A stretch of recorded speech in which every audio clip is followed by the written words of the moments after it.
The federal court has approved the largest class action settlement in Canadian history today. More than $23 billion for First Nations children and families racially discriminated against by Ottawa. The federal government agreed to pay after a human rights tribunal found it chronically underfunded First Nations child and family services. As Olivia Stefanovich reports, the decision could be life-changing. Emotion broke out in the courtroom after a federal court judge approved more than $23 billion in compensation. I'm overwhelmed, speechless. I never thought that judge would render a decision today. I will be issuing an order approving the final settlement agreement. Zacchaeus Trout and his wife waited years for this moment. A small measure of justice for their children, Sinead and Jacob Trout. Ottawa failed to provide proper health support for their rare neurological disorder. Sinead and Jacob both died before the age of 10. Their names will be in the history books. It's a history that's been made here today. I'm kind of overwhelmed. I wish my mom was here, Marina Beadle. After she died, Jonathan Miwoski told the court he continued his mother's fight against the federal government to get supports for his brother, Jeremy.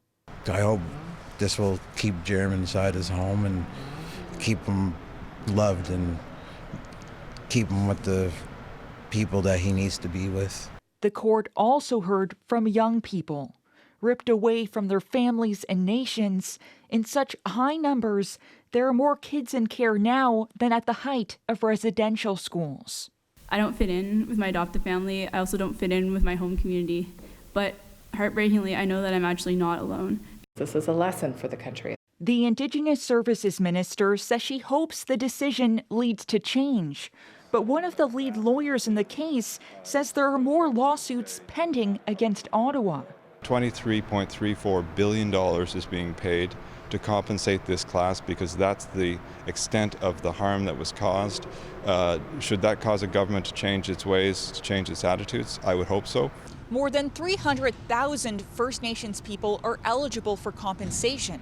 They're expected to begin receiving tens of thousands of dollars each next year. Olivia Stefanovich, CBC News, Ottawa. For more on this historic settlement agreement, we turn now to the First Nations children's advocate who started the battle for federal compensation all the way back in 2007. Cindy Blackstock is Executive Director of the First Nations Child and Family Caring Society. She joins us from Toronto. Cindy Blackstock, thanks for joining us today. No, thanks for having me. I wonder if I could just get your reaction to this. It seemed like it was done, then it wasn't, and now it appears this deal is finally done. How does it feel to have this signed off on by the judge? Well, it's a relief, but I also find myself thinking about the thousands of children, youth, and families who are hurt by Canada's discrimination, who will never get their childhoods back. And that's why, Dave, it's so important that we end the discrimination and prevent it from happening again, because no amount of compensation ever gets you your family back. Yes, that is a true point. I want to explore that in just a second, but just a little bit more, if I can, on the mechanics of how this settlement is going to work. $23 billion, it's $40,000 per person, as I understand it. Cindy, how quickly will they see that money? What's the distribution process going to be there? It's a good question. So it's $40,000 for anyone who would have been entitled under the Canadian Human Rights Tribunal orders, and for other persons, because it goes back before the tribunal had jurisdiction between 1991 and 2005. The timing of how the money flows, and really super important, the supports that are going to be available to children, youth, and families who are receiving that compensation, that's all going to be documented in something called a distribution protocol. And that's going to be filed with the court, likely in early next year by the Class Action Council. So we'll all have to watch for that. And that'll lay out the timing of when the compensation will be released. Okay, you mentioned supports, and I'm glad you did, because that's something I wanted to ask about, because And I ask this question with no judgment because I've done stories on people who are residential school survivors and have gotten cash settlements who are in a very difficult place in their lives because of everything that happened to them. And the money perhaps wasn't as helpful as it could have been because of those circumstances. So what are you looking at there in terms of supports? What do you think is needed to make sure this money goes to very good use for these people? Well, the Caring Society's position is that it's going to take a holistic plan. For example, there's some communities that are in crises right now, and those need to be identified and with the different additional supports, particularly over the first 5 years when most of the compensation will be rolling out. The other thing that's needed is we need surge capacity in the communities for mental wellness programs, for addictions programs, and those types of supports, so that when the compensation comes out and there may be additional requirements for those services, that they're funded and they're available to do so. The other thing that we need to do is make sure those supports are available before the compensation goes. Residential school survivors are very clear about that, before, during, and after the compensation, because that can be very difficult. One of the positive changes for this compensation is it doesn't involve interviews. You might have remembered that for residential school survivors, they had to go through almost like a cross-examination on their experiences to get compensation. The goal here is to actually not have interviews, particularly because a lot of these claimants are still children. So we can't put them through that. So it has to be based on objective factors, and that's what the goal is. Yeah, I remember speaking to some residential school survivors in Labrador who had to almost they were almost rated the level of abuse and trauma they suffered to determine the settlement, which is a tough process to go through. But as you mentioned right off the top, you want to make sure the discrimination ends. There is $20 billion as part of this for long-term reform of the on-reserve child welfare system and family services. So I'm wondering what you hope comes from that, but also I sense you think there are bigger issues even beyond those systemic changes. There is. I mean, when we look at the reasons why First Nations children are going into care at 17.2 times more the rate, it's this lack of prevention services, and we've made some progress there, but it's things like lack of housing, lack of water, the trauma from residential schools, and that results in addictions and other things. And so we need to get at those root problems and end the inequalities in those root programs by the federal government. That's going to be key. And we're also having some compliance issues with the ongoing orders with the tribunal. In fact, we just did submissions this last week, raising concerns about Canada's implementation of the Child and Family Services and of Jordan's principle. These are with existing orders. So, the effort needs to continue, because what the survivors said to a person yesterday as they were making their representations is that they came forward and told their truth so that this generation of kids doesn't have to go through it. And unfortunately, it's still happening. So we all collectively need to keep our eye on Canada and demand that they stop this discrimination. It's not in the public interest. It's certainly not in the children's interest to allow the harms to continue. I know it's not done, but today does mark progress. I mean, do you sense you have a willing partner right now and that there is a desire to move to where you say the country needs to go? I hope so. I mean, this has been, as you say, this has been going on for 16 and a half years. And this has been an important settlement. The government consented to this settlement, so that's a positive step. But they're still out of compliance with the other orders. So we need to make sure that this isn't just a page turner for the government, that we keep our eye on the children today, because when the public watches, things get better for kids. And when the public turns away, children continue to be harmed.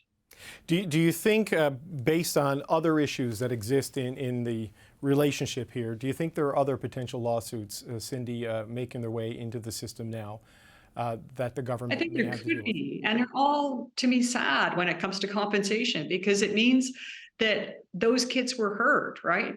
If this is a case with one of the biggest public policy failures in Canadian history. 20 years ago, we did a report with the federal government that flagged these inequalities and how they were harming kids and provided suggestions.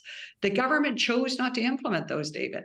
And that's why they're paying the $23.4 billion, and all these children and families were unnecessarily hurt. What we need to demand is that when there's serious harms on the books and there's solutions to remedy them, that the government, regardless of whatever political party, acts on that. Because in the end, it saves people money, and more importantly, it saves people's lives. Cindy Blackstock, thank you for joining us today. Thank you for having me. For the federal government's perspective on the federal court's approval, we turn to the Minister of Indigenous Services, Patty Hajdu. Minister, welcome back to the show. Thanks, David. Nice to see you. I know you've only been at this a couple of years compared to the 15 years Cindy Blackstock has worked on this file, but how does it feel to finally have this more or less over the finish line?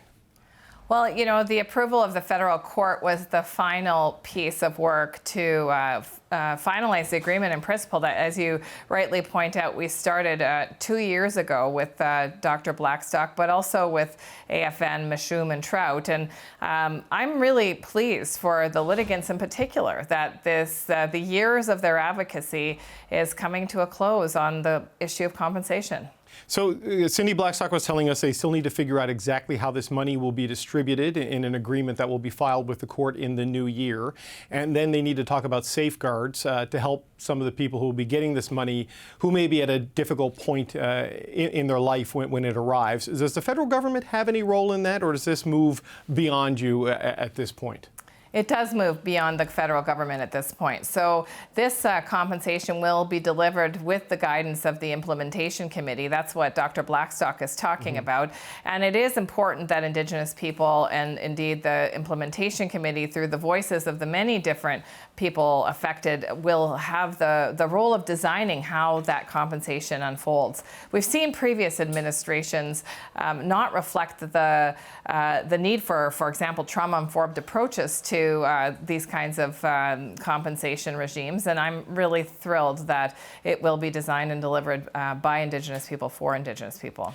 One of the things Cindy Blackstock said to us is there is still discrimination, systemic discrimination against Indigenous people in this country, and even with this done, she doesn't want this to be a page turner, and that she wants a continued partner on moving ahead on some of these things so that there aren't more lawsuits like this. How do you make that happen? Well, that's the part two, or I would say the second half of the historic agreement in principle. You'll recall when we signed that agreement 2 years ago, there was the compensation piece, and then there was the reforming the system piece, and that work continues with Dr. Blackstock and the other parties. And it's exactly what she's talking about. It's about the work to not only transform how we do business, but to make sure that it's sufficiently resourced so that Indigenous families and children, First Nations families and children never have to experience that kind of discrimination in the child welfare system again.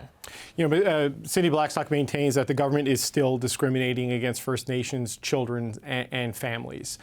Despite this settlement, there's still non-compliance issues with some past orders from the human rights bodies that have issued them in the past.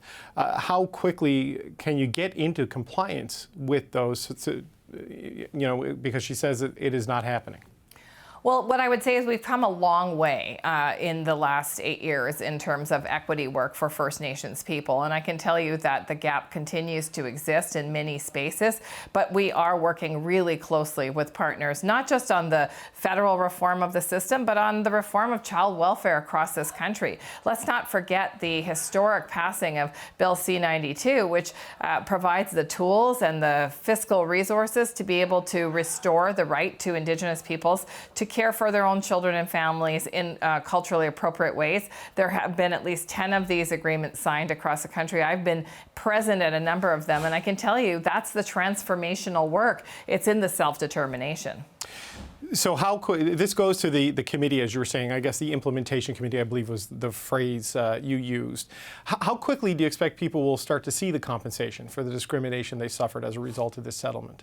Well, I know that the Settlement Implementation Committee wants that compensation to flow quickly. I also know they want to make sure it is done safely. And so I think that they'll be cognizant of the need for really quick work in that space. I know that families have spoken to me and individuals have spoken to me about wanting to see this come to a conclusion. So I know urgency is at the top of everyone's mind.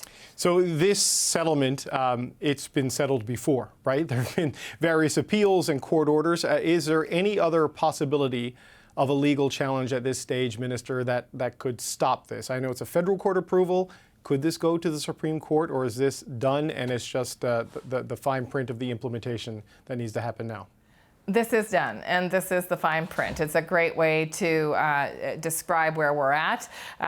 Nobody is appealing this decision. In fact, all the parties had worked to arrive at this agreement, presented it to the CHRT, which then accepted the agreement, and then the federal government has given its stamp of approval. So now we're at the place where truly we'll start to see compensation flow as the implementation committee does its work and begins to assess how to do that safely for families and people.